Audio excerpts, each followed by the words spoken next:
Hi అండి అందరికీ hi hi. ఎప్పుడు పాలకూర, తోటకూర పప్పేనా? ఇలా డిఫరెంట్‌గా నిమ్మకాయ పప్పు చేసుకోండి. టేస్ట్ అయితే చాలా సూపర్‌గా ఉంటుంది. కుక్కర్‌లో ఉల్లిపాయలు, కందిపప్పు, తగినన్ని నీళ్లు పోసుకొని మెత్తగా ఉడికించుకోండి. ఉడికిన తర్వాత ఉప్పు, పసుపు వేసుకొని మెత్తగా ఎనుపుకోండి. ఇక్కడ 2 పెద్ద సైజు నిమ్మకాయలు తీసుకున్నాను. రసం తీసుకోండి.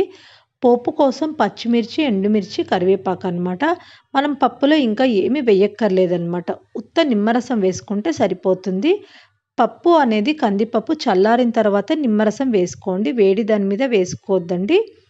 మీకు పులుపు ఎంత కావాలంటే అంత సరిపడా వేసుకోండి. ఇక్కడ నేను 2 నిమ్మకాయలు మొత్తం వేసేసాననమాట.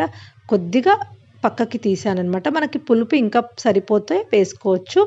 ఇక్కడ నూనె వేసుకొని, పోపు వేసుకొని, పచ్చిమిర్చి, ఎండుమిర్చి, కరివేపాకు వేసాననమాట. మీ ఇష్టం. ఉత్త పచ్చిమిర్చి అయినా వేసి చేసుకోవచ్చు. ఎండుమిర్చి కూడా వేసుకోవచ్చు. ఇక్కడ నేను 2 వేసుకున్నాననమాట. పచ్చిమిర్చి, ఎండుమిర్చి. అంతేనండి. మనకి పప్పు సింపుల్‌గా, ఈజీగా రెడీ అయిపోతుంది. వేడి వేడి అన్నంలో ఈ పప్పు వేసుకొని, నెయ్యి వేసుకొని తింటే టేస్ట్ అయితే చాలా సూపర్‌గా ఉంటుంది. మీరు కూడా ఎప్పుడైనా ట్రై చేశారా? నాకు కామెంట్ చేయండి. నా వీడియో నచ్చితే లైక్ చేయండి, షేర్ చేయండి. నా ఛానల్‌ని సబ్స్క్రైబ్ చేసుకోండి.